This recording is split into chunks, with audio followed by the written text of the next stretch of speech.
Hitler came from an interesting family. His mother was Clara Pölzl. His father was Alois Hitler. Alois's mother is where things get really interesting. Her name was Maria Anna Schiggelgruber. She was a simple peasant girl from a village called Strons near Dollersheim. At the age of 42, still being single, she gave birth to Alois.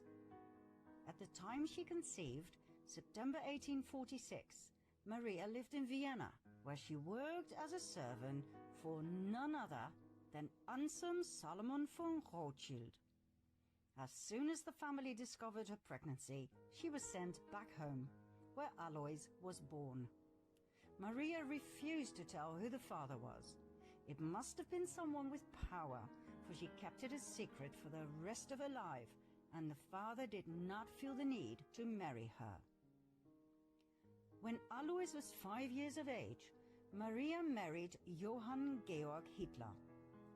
Even though many researchers believe he must have been Alois's biological father, he never acknowledged the boy as his own.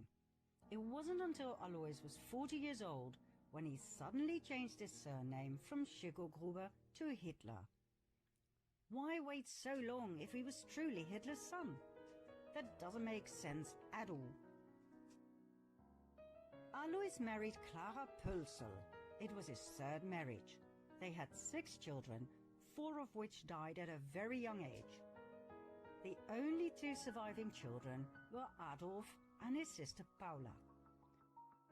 Nobody knows for sure who the biological father of Alois Hitler was. Several names have come forward: Leopold Frankenberger, Johann Nepomuk Hitler, Johann Georg Hitler's brother. But we found no real evidence for any of the above.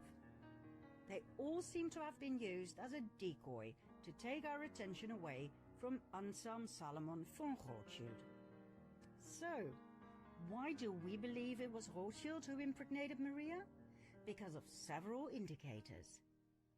First of all, 9 months before Alois's birth takes us to September 1836. According to the Rothschild archives in London, Maria worked as a maid for Anselm Salomon von Rothschild. Now there are 2 possible suspects of the rape of Maria. One, Anselm, who was 33 years old at the time. 2, his father, Salomon Meyer von Rothschild, who was 72 at that time. Now the Rothschild archives contain handwritten correspondence between the son, Anselm, and the London Rothschild Bank, which proves he was in Vienna at the time of the conceived pregnancy.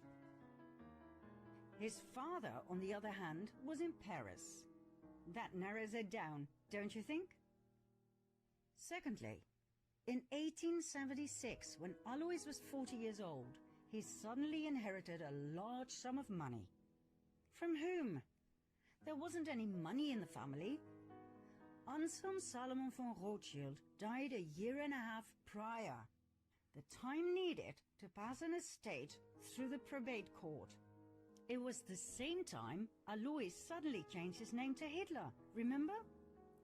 Was that just a coincidence, or was it a demand by the Rothschilds in order to receive the inheritance, so that he would not be traced back to the Rothschild bloodline? Now please bear in mind that officially the Rothschilds were Jewish. They were the Babylonian Khazars who converted to the Jewish faith under pressure of the Russian king. Call them fake Jews if you like, but to the outside world, Adolf Hitler's father was half Jewish. If this ever came to light, it would be one hell of a scandal. And so, all traces of the Führer Adolf Hitler leading to the Rothschilds had to be erased. In 1921, the Munich Post intercepted a pamphlet that circulated among the early members of Hitler's Nazi party, the NSDAP. The pamphlet's title was Adolf Hitler, Traitor.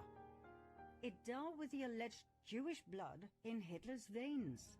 It accused Hitler of fronting for Jewish finances and for acting like a Jew himself. The Munich Post decided to publish the pamphlet. On the very day that Hitler became Chancellor, the Munich Post was ransacked and its editors and writers were sent off to concentration camps, where they were never heard from again. The Austrian Chancellor Dollfuss investigated Hitler's family origins on 2 occasions. The first investigation, published in 1932, determined that Hitler's father was illegitimate, born to a 42-year-old unmarried woman and an unknown father. The second investigation determined that Hitler's mother was employed as a domestic servant in the residence of Baron Rothschild of Vienna. Shortly after, Hitler ordered the assassination of Dollfuss in 1934.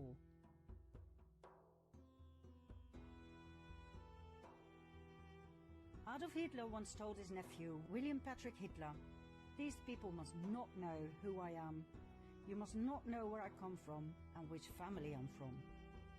In an effort to erase any evidence that would lead Hitler back to the Rothschilds, not only were people murdered, but the entire village of Dollersheim, where Hitler's grandmother had come from, was completely destroyed on Hitler's orders. Hitler presented himself as the solution to all problems. He offered jobs in the war and weapon industry. He got rid of everyone he blamed for Germany's problems. The Jews, the Gypsies, the communists, the disabled, the homosexuals, and he confiscated all of their money. Hitler was supported by a highly efficient propaganda machine led by SSer Joseph Goebbels, who brainwashed the German people into believing that Hitler was some sort of a messiah and that the Jews were the cause of all evil. Well, we all know what happened. 85 million people died in World War II.